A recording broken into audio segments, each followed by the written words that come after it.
Welcome to the Home Team Sacramento podcast. I'm Josh Takimoto, and with us today is a former University of Miami volleyball player and the founder of Play Where Your Feet Are podcast, organization, whatever it is. I feel like it's such a big thing now. It's like multiple things, but Play Where Your Feet Are, Cameron Dobbs. What's going on? What's up? I'm so excited to be on the Home Teams podcast. We were just talking about offline that I'm a little bit of a visiting team representing the Southeast region Right. here in Miami, Florida on the Home Teams podcast. But I'm just so excited to be here today and Josh for us to reconnect a little bit. So it's going to be a great episode.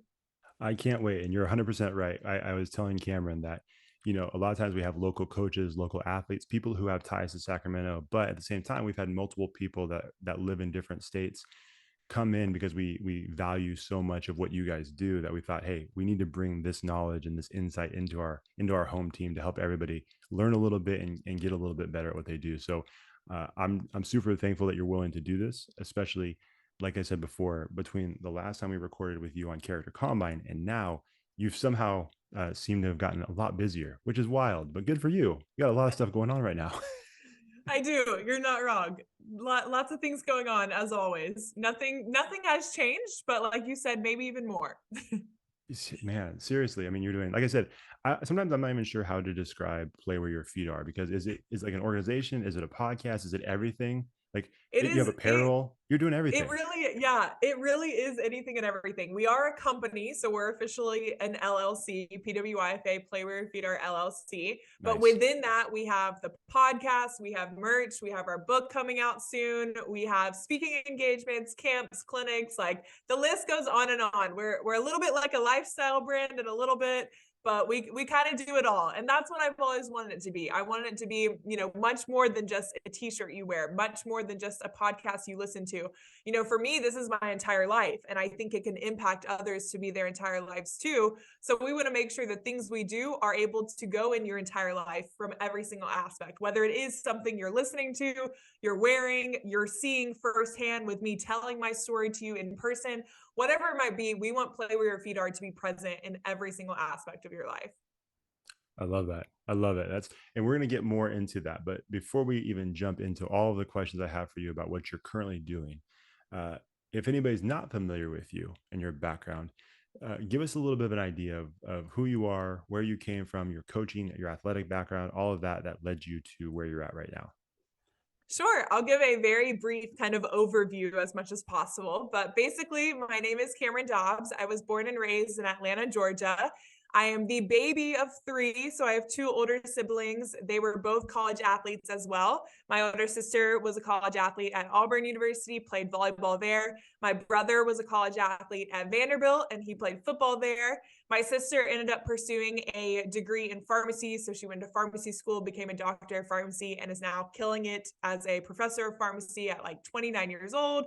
Really just stellar human being and genius of the family by far. And then my brother, he played football, as I said, in college, and then he went on to do the NAL league. So Arena League football, played there for a year, went to the championship, very high level athlete as well. And then his passion is actually not football as much, though. He is really big into acting and producing and music and all that stuff. So he is now Awesome. on that side of the world of just doing, he'll be in LA for 2 weeks and then shooting a movie in Oklahoma, and he is all over the place, just like I am. Yeah. So very, very fun stuff there. And then I grew up playing all sports just as we all did, but seeing that my older sister played volleyball 6 years ahead of me, I wanted to do anything and everything my older sister did. So when she started playing volleyball, I started playing volleyball, and the rest is kind of history from there. When I was 11 years old, I started officially playing middle school. When I was 13, I started playing club. I very quickly became pretty talented and was highly recruited as a young kid. Knew I wanted to do a career in volleyball from college to professionally, and set my sights on that. And it happened for the most part. So, and all of those things to say, with all three of us being college athletes, that stemmed from my parents being incredible human beings, motivators, athletes themselves. My dad played football at Auburn back in the day with Bo Jackson, Wow. 1980s Auburn football, like when it was at its prime for sure, has a couple of nice rings that he can show off. Yeah. My mom was very heavily involved actually with the football team as well, but she was an athlete herself on the side. So my parents for sure just drilled into a mindset of excellence for us in anything and everything we did from day one coming out of the womb. And for the most part, we've always delivered. So we've worked really, really hard to get to where we are, but it hasn't been easy by any way or means. We've had lots of stress that comes with it, lots of hard nights, lots of late nights.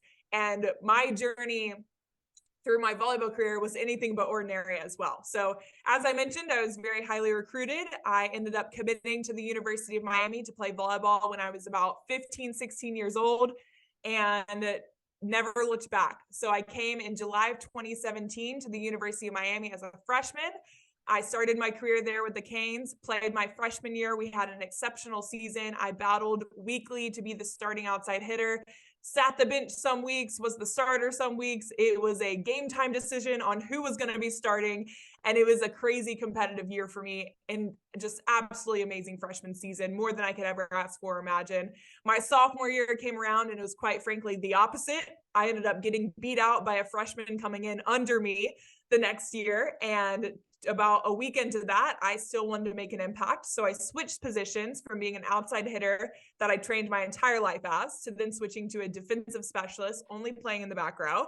I was then the starting DS for the team, became a DS. And then about 2.5 weeks later after that, I got my first concussion, ended up being out for about 2.5 weeks, recovering from that, which was terrible, but it was only 2.5 weeks. And before you know it, I was back on the court and I actually switched positions again.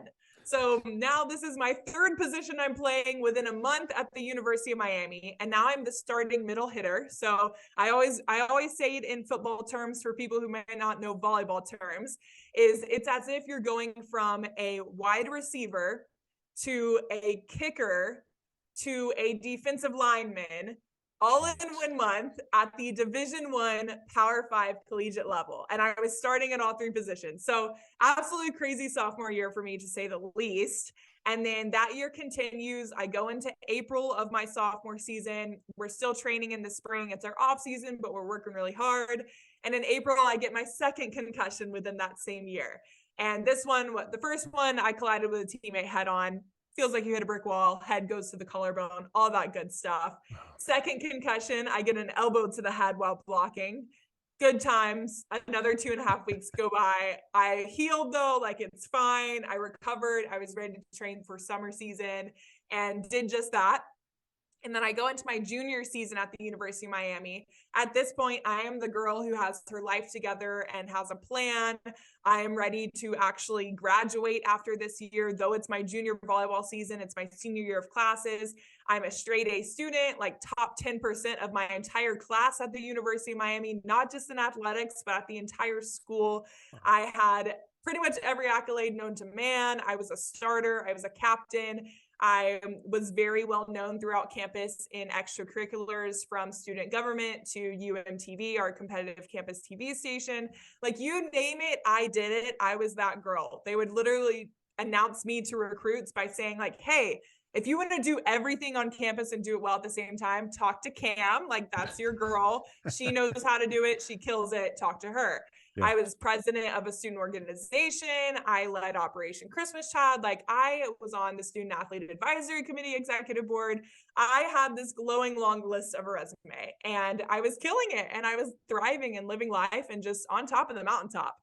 And then my junior season starts. And on September 7th, 2019, everything I just told you, I lost in a blink of an eye with one bad block move.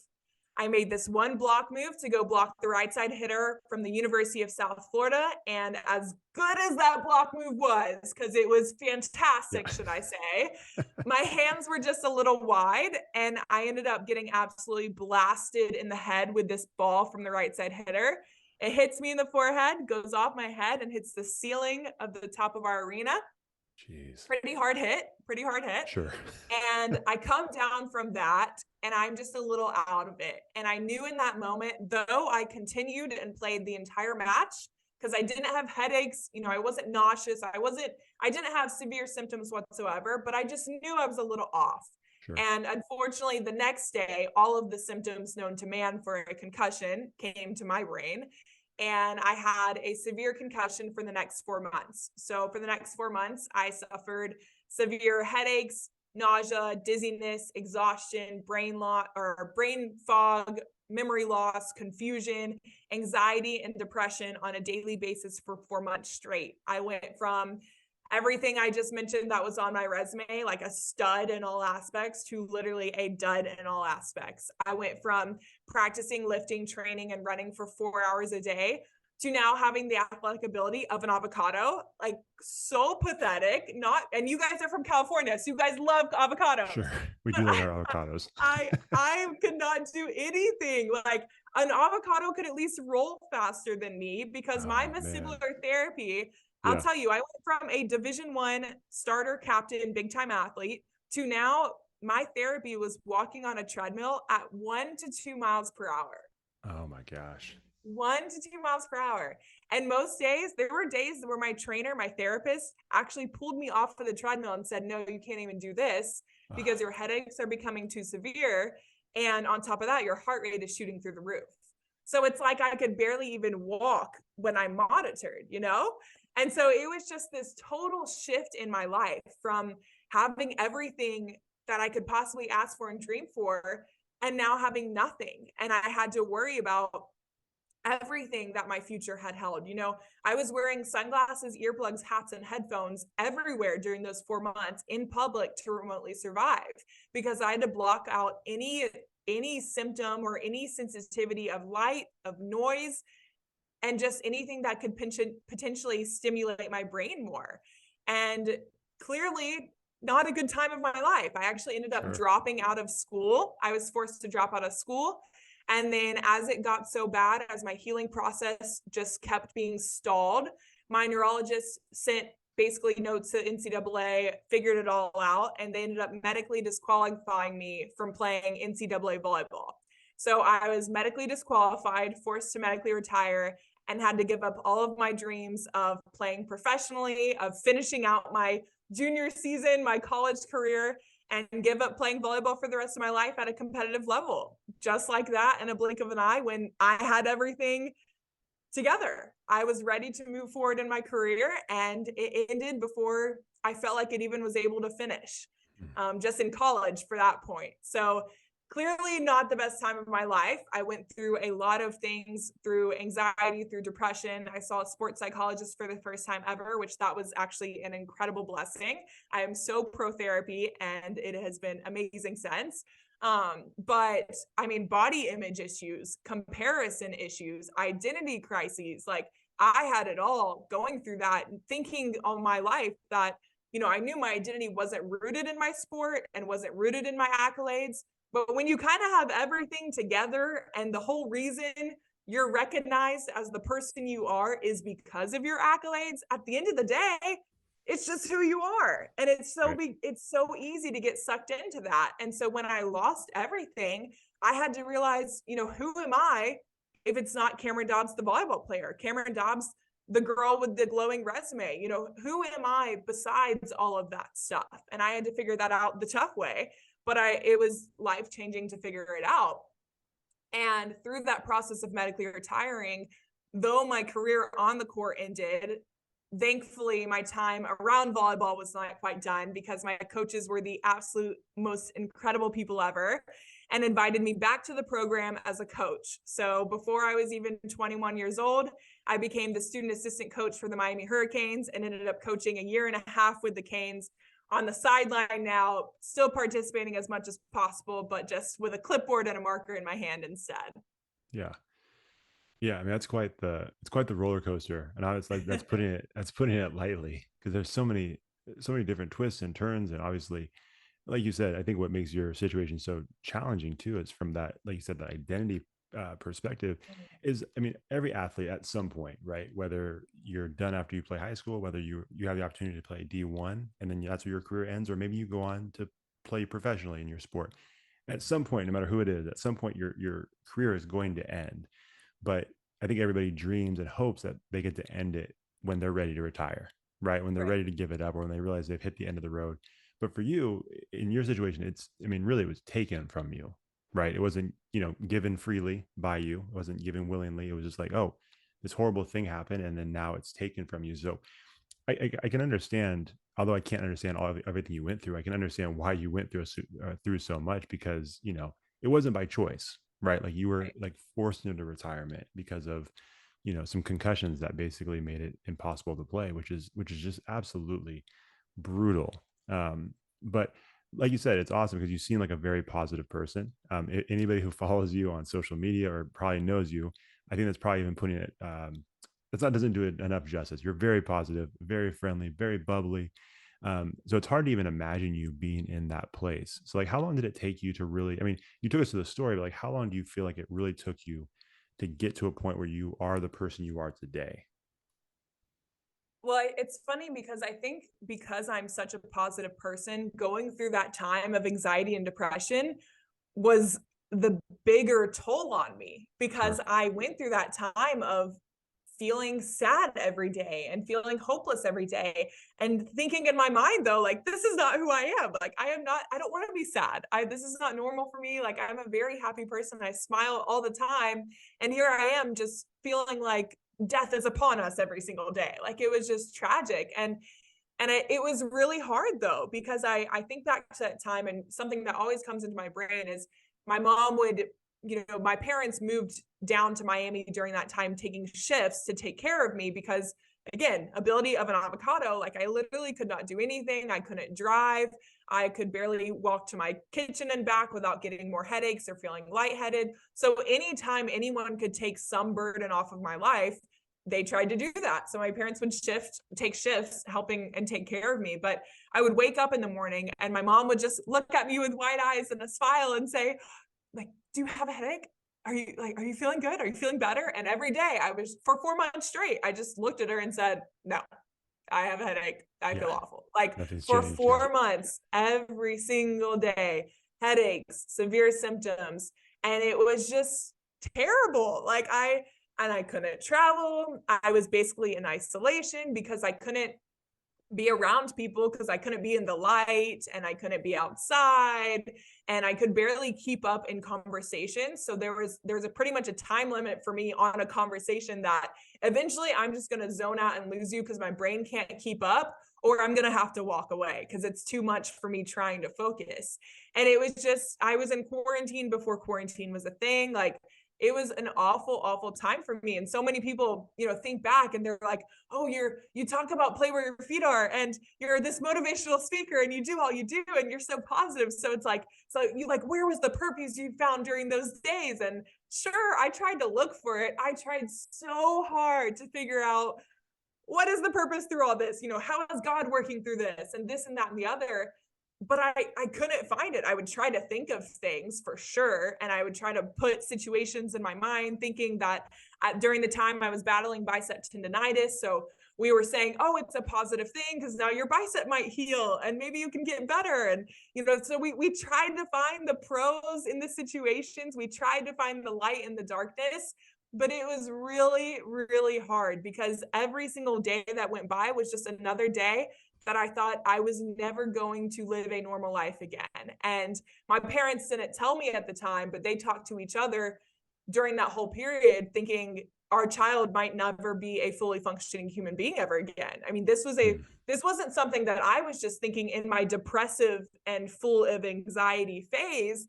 This was something that everyone in my life around me feared for my future and thought that this was going to be the new normal for us, was Cameron Dobbs being not a fully functioning human being and having to operate in these systems that she can't do physical activity and she has to wear sunglasses, earplugs, hats, and headphones. And even today I wear my blue light glasses, Yeah. but praise God, I'm not doing any of the other stuff and I can, Right. be fully physically active. And I pretty much have zero limitations nowadays, but it was Awesome. not pretty. It was not looking good or hopeful or anything during that time. And so it was really just that 4 months in when I finally woke up one day and didn't quite have a headache, that I thought, oh my goodness, like there is a light at the end of the tunnel. And then I started weaning myself off of the medication and could slowly start walking a little faster. And I remember, because I like I said, I had dropped out of school. And so I dropped out of school, literally went off the grid, off of all social media, like everything, because I had to just break away from any stimuli that my brain might have been having. And I moved home, and we have this hill in our neighborhood in Georgia. And my goal before I moved back to Miami to try to finish my school career, not volleyball career, was to walk up that hill. And I remember during that Christmas break, I finally one day was able to walk up that hill. And it's a hill nowadays and before that I would sprint up to 20 plus times and do workouts for. Like it's this basic hill that I'm so used to. But the fact that I could just walk up that hill during that time, that was a huge win for me. And I think through that too, I learned how to celebrate the small wins and the little victories. And that's what Play Where Your Feet Are is all about. It's about doing your best and being your best no matter what, no matter where. And realizing and giving yourself the grace that your best one day might look a lot different from your best another day. But if it's still your best, if that's the mindset you have that, hey, I'm giving my all today, that's all that matters. I might lift 70-pound dumbbells one day, not anymore. That was when I was training, but I might lift 70-pound dumbbells one day and that's my PR. The next day, just the next day after that, I probably won't hit that because I'm probably a little sore. I'm probably a little tired. It might just be 65. It might just be 60. Fast forward years later, I'm struggling with 15, 20-pound dumbbells, but hey, that's my best. Like that is me grinding in the gym. That is me barely breathing. Like if that is my best nowadays, who cares what my former self was? Yeah, she was awesome. She was a stud, but I'm going to still be a stud today where my feet are. I'm going to play where my feet are, do my best and be my best no matter what, no matter where. Yeah, I love that. And I actually recently heard someone talk about this idea of being in the moment. And part of the reason why people have such a difficult time being in the moment is to what you're saying. There's a piece of you, a piece of your mind that is constantly thinking about the past and wishing you can go back to change something or live in that moment, or you're constantly looking forward and hoping and wishing for whatever is ahead of you. And then both of those things kind of rob you of where you're at in the moment. So obviously, I'm speaking to the professional in that because your brand Play Where Your Feet Are is all about that. But yeah, no, it's tough. And I think with injuries and athletes, it's always a tough thing. And a lot of times, and I feel like last time I spoke to you, we focused a lot on this idea of like, how did you get through it? What did you do? What was the mindset? The one thing I don't think we talked about, and I would love to hear your perspective on this, is the people who are surrounding that athlete, right? Hopefully the athlete who's injured has a great support system, whether it be teammates, family, coaches, whatever it may be. And if we're assuming that they do have a great support system, obviously people who are injured, especially athletes, are stubborn and not always the most enjoyable to be around. I'm not saying that was the case with you, but like in general, it's difficult sometimes because there is that thing where it's like, well, you don't really understand truly what I'm going through. So that may be a little more testy, right? So what is some advice you would have for someone who's working with an athlete that's maybe injured, maybe they're dealing with something that's really difficult? How can they be there for them in the most effective way possible?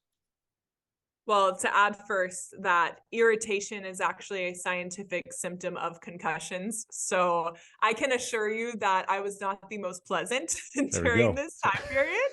Um, Yeah, for multiple reasons, of course, maybe I sure. had some validity to it, but it is a scientifically proven symptom. So no, it's not the best time to be around an injured athlete for sure, Sure. whether Right. that's concussions or anything. Yeah. But to actually answer your question, I think my biggest advice for someone surrounding an athlete, whether you are a family member, a friend, a mentor, a trainer, a coach, a teammate, whatever it might be, is to try to meet them where they're at and understand that, or at least hope that they are doing their best. So if I'm an injured athlete and I'm going to try my best to play where my feet are, knowing that's doing my best and being my best no matter what, no matter where, as I said, one day your best might look a lot different than your best another day. One day, if it's maybe one day it's just getting up out of your bed and walking to your kitchen or sitting on your couch rather than staying in your bed all day.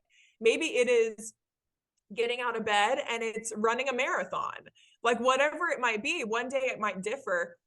But as someone who's in that athlete's life as they're going through their injury, understand that. Allow them to give themselves grace. Give them grace and allow them to give themselves grace. And also on top of that too is, so much of play where your feet are. I say play where your feet are, but don't stay where your feet are. So I tell my friends this today too. If you are depressed, if you are full of anxiety, if you are just sad, if you're just having a bad day, if you need to throw yourself a pity party, throw yourself a pity party. I think that's okay. You hear it all the time. It's okay to not be okay. It is okay to not be okay. However, let's not stay at that pity party too long. And I think that's where the friends, the family members, the mentors, the trainers, the teammates, the coaches, I think that's where you guys come in. You allow them to mourn. You allow them to be sad. You allow them to have these pity parties, these moments of suffering. But let's not keep them there too long. Let's give them the time and the space they need to do whatever they might need to do, to feel whatever they might need to feel. But let's move towards progress. We play where our feet are. We don't stay where our feet are. Playing where your feet are allows you to improve, to push yourself, to challenge yourself, to change, to continually move forward. We don't want to stay where our feet are. And you hear it all the time, be where your feet are. I don't want to be where my feet are either, because again, play, that's why we put that word play. First and foremost, if you think of yourself playing on a playground and swinging on a swing set when you're a little kid, that is so much fun. There is so much joy to that. I want to play. I don't want to just be. I don't want to just be at the playground. I want to play at the playground. Let's do something. Let's have fun. And then play as a collegiate athlete or play as an athlete, period. We're competing. We're challenging each other. We're pushing each other. I already mentioned all those things. So let's play where our feet are. Let's not be where our feet are. And let's certainly not stay where our feet are. So if you need to have a pity party, do that. I think that's okay. Just don't stay there too long. This is not an extended stay, resort stay. It is a one night stay. You stay at that party for one night, then you're gone the next day. We're not hanging out too long because that's not what we want to be at. That's not working towards a goal. But we will give the time, if that's going to be our best one day, to feel those feelings, feel them, and then let's work to progress. And progressing might be, I'm going to take 1 inch away from the pity party one day, and then 2 inches away from the pity party the next day. It might not be running out the door full speed and getting away. It might just be steps at a time, 1 foot in front of the other. That's okay. Do whatever you need to do, mourn, feel those feelings, express those feelings, talk it out, go to therapy, see a sports psychologist like I did because that changed my life, but let's keep improving. Yeah, no, that's really good. How often? Because I mean, you have a really impressive social media presence, and obviously very influential on in the online space.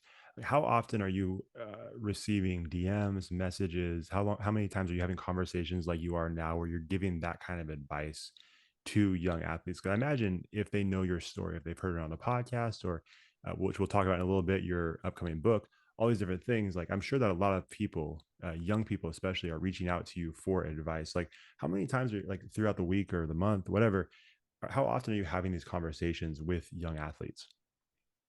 I would say whether it's an athlete or not, and whether it's specifically about injury or not, I probably have a quote unquote vulnerable conversation with someone through DMs, through text, through a phone call, whatever it might be, probably at least once a week is what I'd say. And the extent to that is always different. Sure. Sometimes it is an hour-long phone call, and sometimes it's just a DM back and forth. Sometimes, I put prayer requests on my stories all the time, and people will submit their prayer requests. And so sometimes it's just me sending a little audio message back to them that's 30 seconds or a minute long, and just saying something inspirational, saying how I can pray for them, whatever it might be. But then other times it is a long phone call. In fact, recently, really right now, I know a collegiate athlete who's kind of going through my exact story. Hmm. A little bit different because everyone's story is different, but she has a friend that I got connected to because I saw her story. So I followed her, she followed me back. And now her teammate is going through this story. And so she connected me with her teammate, and we've had a couple phone call conversations. I text her and check in with her about once a week and just see how she's doing, how the decisions she's making are going in terms of continuing to play, to not continue to play, how she's healing, how she's recovering. So it depends on the timing of everything, but I usually probably am able to give a little more of myself about once a week, I'd say, to whether it's an athlete or not.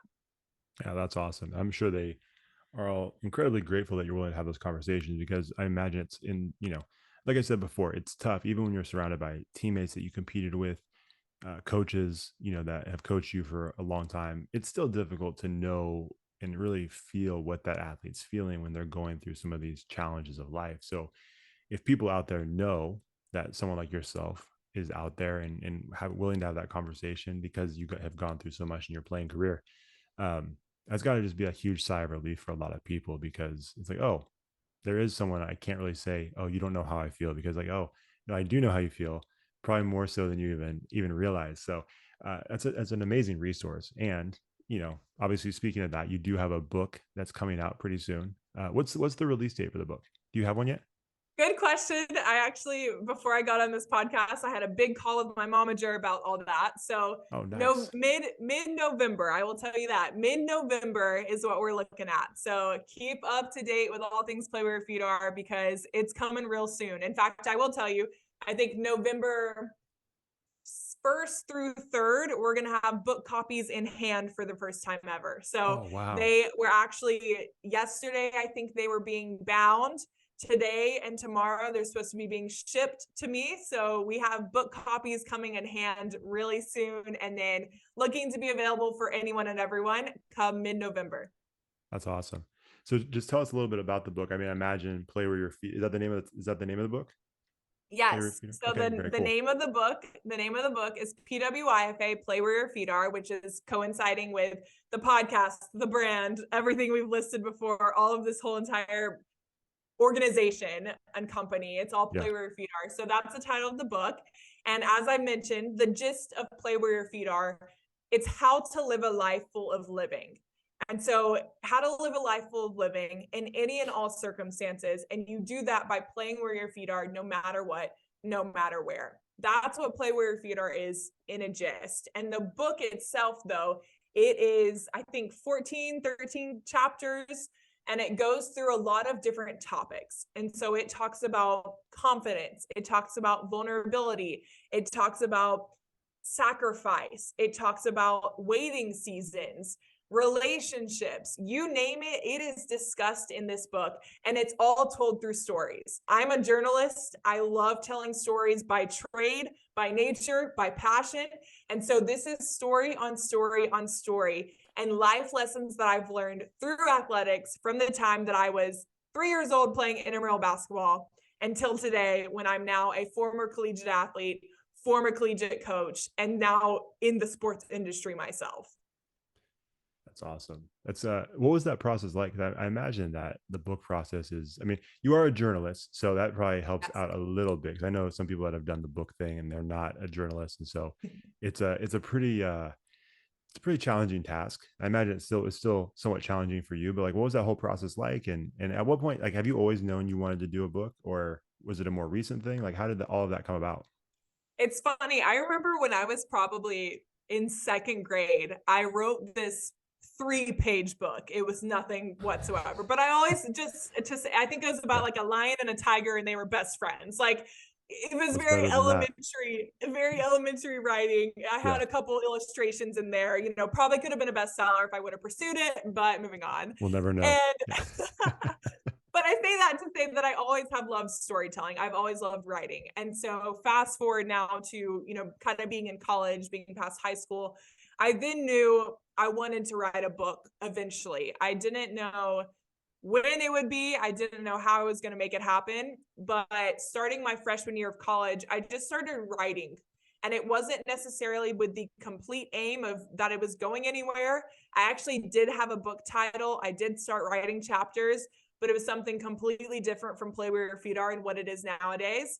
But through that time of going through medically retiring and beginning to tell my story on podcasts and on appearances and just different things that I was doing, I started realizing how much Play Where Your Feet Are has impacted my life, and I knew it could impact others. And so that's kind of when the whole stemming of, okay, podcast, okay, I'm already kind of writing a book, let's shift this book.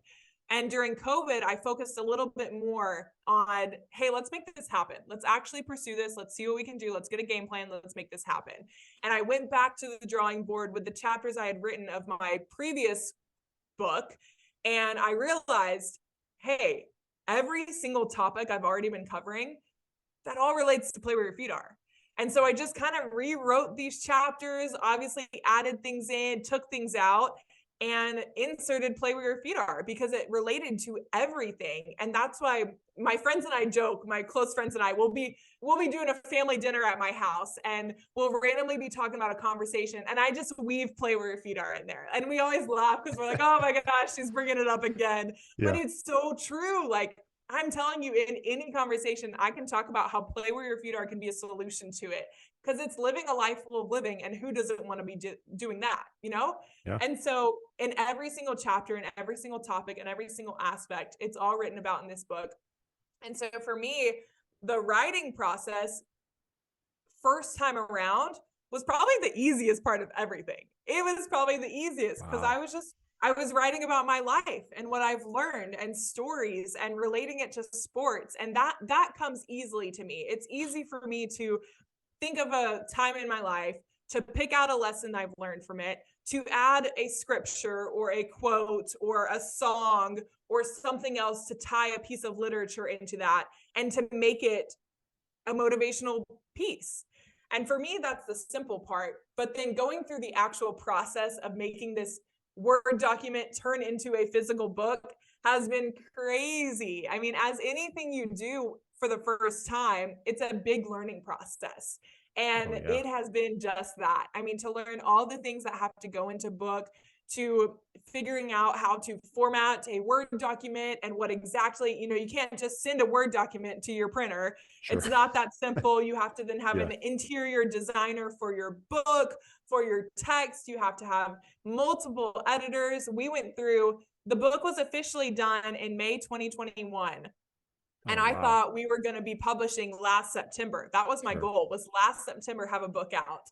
And obviously it did not happen because we're now November 2022. Right. But the delay is deliberate, and that is one of the biggest lessons I've learned this past year. But in saying that, we had our first round of big edits. My mom and I, my mom is my momager, and I know it sounds funny, but like she is literally Kris Jenner, if not better, and I will say she's better than Kris Jenner. Nice. And so she helps. She's actually the co-owner of Play Where Your Feet Are with myself, and we would go through each chapter for 4 hours, one chapter for 4 hours.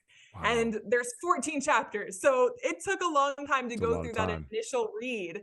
And then we had multiple editors who spent about a month editing. Then we eventually hired on a professional editor that kind of took it and just, she was the final look on it. Then we had our interior designer and we had lots of edits back and forth. And then deadlines start coming up. And that's when things get crazy stressful. I was in Orlando a couple weeks ago speaking at UCF, Oh and nice. it was supposed to be a mix of, yes, work weekend because I was going there to speak, but also a little bit of like pleasure and weekend too. And on Sure. that Saturday that we were supposed to be watching football games, hanging out, having fun, I ended up having a 6-hour phone call talking about Oh. one of our edits that we got back. And so it's just things like that you have to do. There's no waiting to push it off. Like it's funny, in my book I say that I'm not wasting today waiting for tomorrow. And so much of that process has been that. Like I can't waste a day waiting for tomorrow because we are on strict deadlines. We have to move right Oh now. man. And it's been crazy, but it is finally coming. And as I said, in just days now, I'll be able to see my book in hand in a physical hard copy for the first time ever.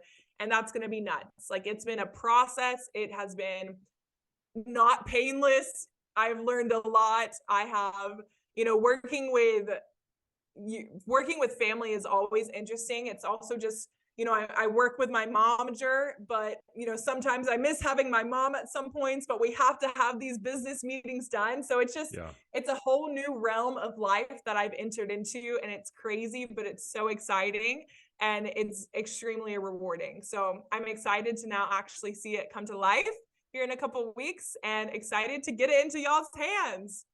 I love it. That's why we had to book you now because if I saw you had a book coming out, I'm like, oh, we better book this quick Yes. because she's gonna get scooped up by a ton of podcasts and all these different platforms. So again, with all that going on, like I said before, I'm definitely appreciative that you were willing to hop on here.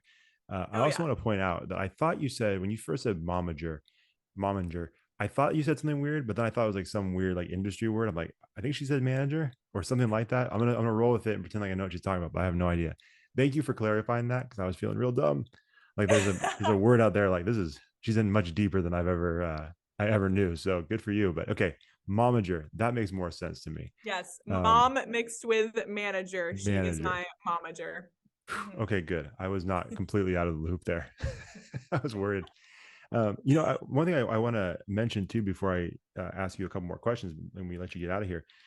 Um, and I can't remember exactly how this all went down. I don't know if this was something that was initiated by you or one. So one of our former guests on the show, a friend of ours from here in Sacramento, Nephi Lelau, played football at Vanderbilt. And I think I posted something or shared something of yours.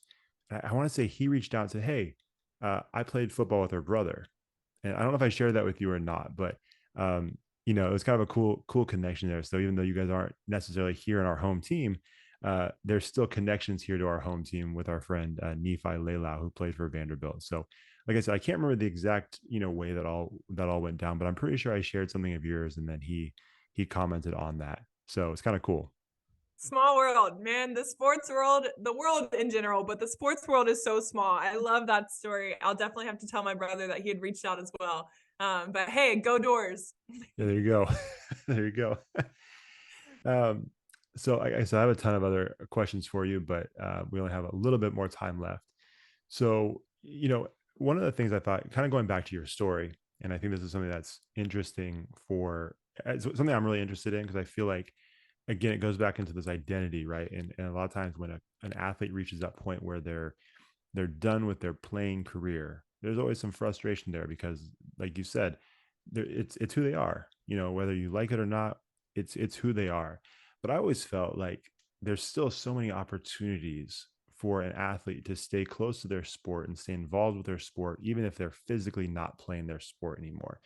And I always felt like you're a perfect example of that because, not just the coaching aspect of it, but because you are in the sports media world, you still get to cover sports. You still got to stay close to the volleyball world, which you love, just in a different capacity. So, talk to us a little bit about that and that mindset shift where it can still be a really cool thing and you can still be involved in the sport that you love. But there is like a point where you have to accept, okay, it's going to be in a different capacity. It's going to be in a different lane, but I can find something else. Like, take us through that a little bit and how you found the passion for media once you ended your volleyball career. Well, Josh, the coolest thing is that you can play where your feet are even when you're not playing at all.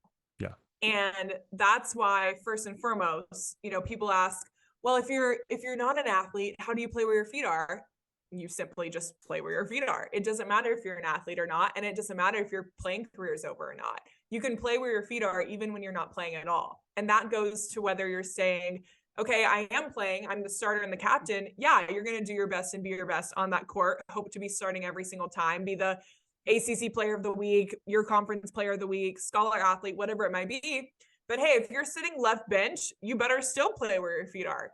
You better be the best cheerleader on the sidelines. You better take the best stats. You better call out the other players, whatever it might be. Be that obnoxiously loud person on the sidelines if that's what you got to do to play where your feet are. Hey, when I switched from being an athlete to a coach, I was still playing where my feet are, even though I wasn't playing at all. Sure, my role looked different, but I was still doing my best and being my best no matter what, no matter where. I knew that my position did not limit my impact and it didn't limit my purpose.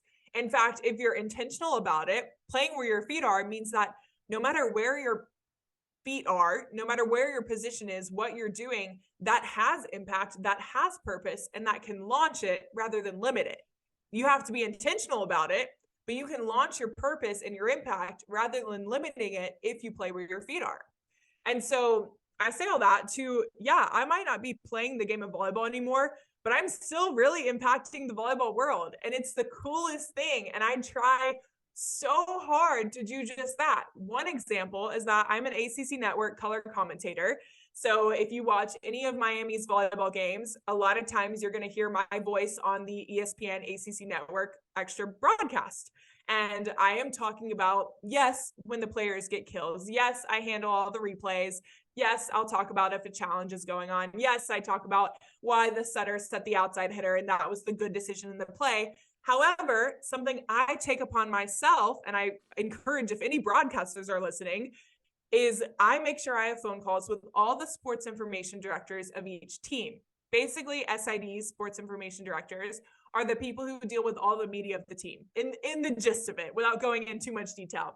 Sure. And so I call up these people because they know all the facts about the team. And I say, hey, I see the stats, I see the rosters, I see the bios online. I don't need any of that. I can look up that myself. Tell me the storylines. Tell me what they're doing outside of volleyball. What are their extracurriculars? Did anyone have an injury and they're persevering and they're fighting back and this is a comeback season for them? I just commentated on Virginia Tech last week, and they had one of their defensive specialists is a huge mental health advocate in Blacksburg at Virginia Tech for the entire athlete population. So much so that in September, she actually made an ACC match a mental health match, talking about mental health, advocating for mental health. If I didn't call that SID, if I didn't make the effort to do my best and be my best to play where my feet are, even though I'm not playing at all, and find out that information, she would have never gotten that shout out. We would have never talked about mental health on an ESPN broadcast. Like, it's you taking that steps, it's you having that intentionality to make these things happen. If you want to live a life full of living, you have to live a life full of living. That is an action you put forth. It's not planning a life full of living. We can plan all we want. It is going for taking the action, going and living a life full of living. And so with my role now as a broadcaster, we talk about everything I do with Play Where Our Feet Are. Believe it or not, I actually have a full-time job, and it is the manager of sponsorship content and on-air host through Legends for the University of Miami Hurricanes, covering all 18 sports at the U. Wow. So I cover all 18 sports at the University of Miami, and I am developing stories weekly. I have 3 different shows that I run. I'm actually developing another one, so I'm about to have 4 different shows that I run. I'm the in-game host for Hurricanes baseball, now coming up on Hurricanes women's basketball season. I'll be in-game host for them as well. But in my role, I can so easily just talk about stats, best players, touchdowns, field goals, first place trophies, and free throws every week. I can so easily do that, for sure. But if I'm going to make an impact in the sports industry, if I'm going to make an impact in my previous sport, in the sport I want to talk about, in the sports world in general, even if I'm not playing, I'm going to be intentional to do that. I'm going to do my best and be my best no matter what, no matter where. So my stories that I produce, yes, I'm going to have a show that talks about the recaps of the week, of how the teams did, of who won this, who won that, and all the accolades. But I have 3 other shows that highlights topics of the game featuring breast cancer awareness and how one of our cheerleaders has a mom who's a breast cancer survivor. I have another show that talks about things going on campus, where we talk about how our athletes are doing pen pal letters, how they're doing leadership programs, how we have therapy dogs in the training room every Monday to help with the morale of our student athletes. I talk about things that are much more than just what our student athletes do on the court or field or in the pool or on the track. I talk about who they are as people. And me going all the way back to our initial conversation on identity, that's what we need to highlight. That's what I want to highlight. I love that you're a good volleyball player. I love that you're a stellar 5-star football recruit. But volleyball, football, and whatever your sport is, that's just something you do. It's not who you are. No. And talking about the circle of people around you, when I visited the University of Miami for the first time ever, way back when I was 15 years old, one person there told me, your sport will end one of these days. One of these days, you will no longer be an athlete. You might be kicking in the NFL till you're 60 years old, but when you're 61, your career might finally end. So one of these days, you're going to have to realize that you are more than an athlete, and do yourself a favor and make sure you know that, and you find other athletes while you're an athlete too. Find other outlets, find other things that you're passionate about more than just your sport. I am talking about athletics every single day. So it's not saying you don't have to love athletics. just find other realms that you can thrive in as well around it. And that's, I think, my biggest piece of advice for just knowing that you're more than an athlete. You can keep athletics in your life your entire life. Just know that it's something you do, it's not who you are. Yeah, very, very well put. That's why I asked the question, because I knew you would have a great answer for it. Um, I also want to just re-emphasize this based on everything you just said and all of the jobs and your company. I don't even know how you had time to say yes to this, but again, I'm thankful that you did. And I also want to point this out too, just a thought. So you obviously have the podcast, you have apparel, you have the book coming out, the speaking engagements, all that stuff. And because it's called Play Where Your Feet Are, I feel like a shoe deal has to happen at some point. Am I wrong? Like it's got to, you We're have to, waiting on it. there we We're go. waiting on it. Someone's got to come through with this shoe deal. It makes too much Oh yeah. sense. Like you just have a It's bunch of people out there with play with your feet are or play with where your feet are shoes. It makes too much sense. So just a thought. it's got to happen. And it's funny because when we go on our photo shoots and even the cover of my book that hasn't, it's low key been released in graphics, but it hasn't been totally released in the Okay. actual cover of the book. So no one's technically seen it yet. Okay. But even shooting that cover of the book, every photo shoot we kind of go on, we're like, hey, this kind of sounds weird, but we're going to see how we can feature feet. And it's like the weirdest thing that you talk about, but it's like, we Yeah. need poses that highlight feet. And it's just so funny because it's like, that is so strange, but it's so true. And just highlighting shoes and poses where, you're kicking up your leg or you're sprinting and your foot is up and just things like that. It's all about play where your feet are. So there's an interesting combination in that, but a Sure. shoe deal will happen eventually. That is 100% guaranteed. Okay, good. Because I'm like, it just like I said, makes too much sense. It's got to happen at some point. It's like a perfect marriage of two different things. So there you go. You guys are already on it. So I'm glad to hear that. So hey, like I said, I want to be respectful of your time. One last question, and I almost feel dumb asking this question because I feel like you've already answered this multiple times. I'm gonna ask it anyways. At the end of the day, when it's all said and done, not just your athletic career, not just your media career, like when at the end of our lives, we all hope to leave a legacy, right? We all hope to leave a legacy for our home teams, yours, out in Florida, ours here in Sacramento, in California. At the end of the day, when it's all said and done, what do you want your legacy to be? I think it goes so much hand in hand in play where your feet are and everything that the message has and everything that the book is about to reveal of doing your best and being your best every single day, of knowing that your best one day might be different from your best the next day, of going and living a life full of living. And that's what play where your feet are. The subtitle of the book is how to live a life full of living, no matter what, no matter where. And that's what play where your feet are is all about. And the whole book speaks on that too, of just saying that, so much of that, it's on you to go. Like we can't just sit back. We can't waste today waiting for tomorrow. And I think just having people inspired to have their souls lit on fire to pursue passion and purpose and impact in any position that you're in, that's what I hope my legacy is, that people are just running through brick walls left and right, knowing that, hey, I heard this random thing called play where your feet are, and I don't even care who the girl is that said it, but I'm going to play where my feet are, and I'm going to make an impact and find purpose, whatever position I'm playing in. That's what I hope I can leave on this world, and just to take a legacy of light with people everywhere they go, to show light, to shine light, to spread light, and to live a life full of living amidst any and all circumstances. Boom. We'll just drop the mic right there. That was perfect. So I'm sure you have some stuff to plug, your social media handles. I don't know if you can say yet, like where they can find the book, where the best place to find the book is when it's released, all of those different things. Where can they find Cameron Dobbs? Sure. Well, I'll start with myself. So you can find me at cam.dobbs, CAM.DOBBS on Instagram. I'm also on TikTok, on Facebook, on Twitter, on all the social medias, whether you search Cameron Dobbs or cam.dobbs, whatever it might be, you can find all those. Easiest thing is you find me on Instagram first, click the link in my bio, and you'll find all other platforms there. I'll tell you that's the easiest route that you're going to go to. And then same thing with Play Where Your Feet Are. So Play Where Your Feet Are on Instagram is at Play Where Your Feet Are. Very simple. You click the link in our bio there, you'll find our TikTok, our Twitter, our Facebook. our merch, all that good stuff. It is Nice. all linked in our Instagram, and podcast is PWYFA Play Where Your Feet Are. Again, all linked in the Instagram. Book will be sold on Amazon. It'll be sold on the website. If I am speaking in person to you, I will have book copies in hand as well.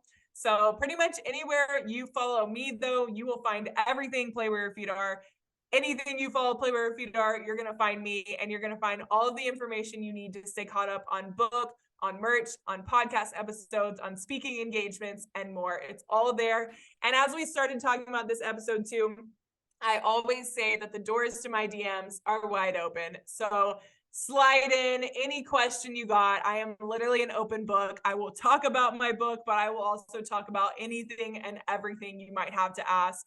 Feel free to reach out. Do not be intimidated. Like, I am open to talk to anyone and everyone, whether you are suffering through an injury, whether you just want to be best friends. I don't care. Say hello. I would love to connect. I am a huge people person. I love my people, and I'm a big extrovert. So the more people, the merrier. Like, I love all my friends. So slide in if you got anything, any questions, any follow-ups. If you want to ask how the size of our t-shirt fits, whatever you want, I got you guys. And we can always connect further that way too. So Instagram, find me all there. All the links are there, and book will be out mid-November. So stay tuned.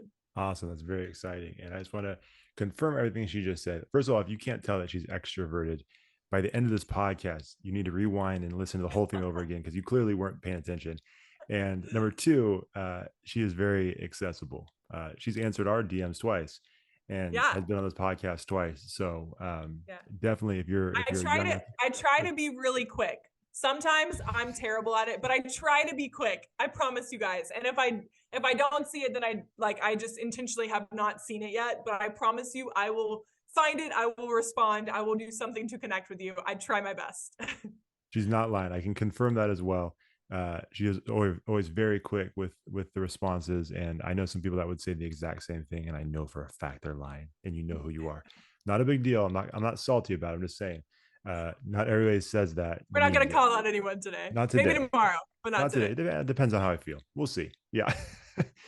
But Cam, thank you so much. You guys, make sure you guys follow her everywhere that she can be found. Again, if you can't find her, you're not trying. Go find her, go check out the book, follow the journey with the book. And then when it drops, make sure you guys support that as well. Cam, thank you so much. We appreciate you. And thank you for taking some time to give some value to our home team. Of course, it was my absolute honor and pleasure to reconnect and be a part of the home team. So representing from the University of Miami in South Florida, I am honored to be a part of the team. But love you guys so much. You are awesome. Keep doing what you're doing. Really just inspired by the work you guys do, and excited to see this continue to move forward, because you're going to do big things, and I'm glad that Play Where Your Feet Are can be a part of it. And we feel the exact same way. Thank you so much. We appreciate you.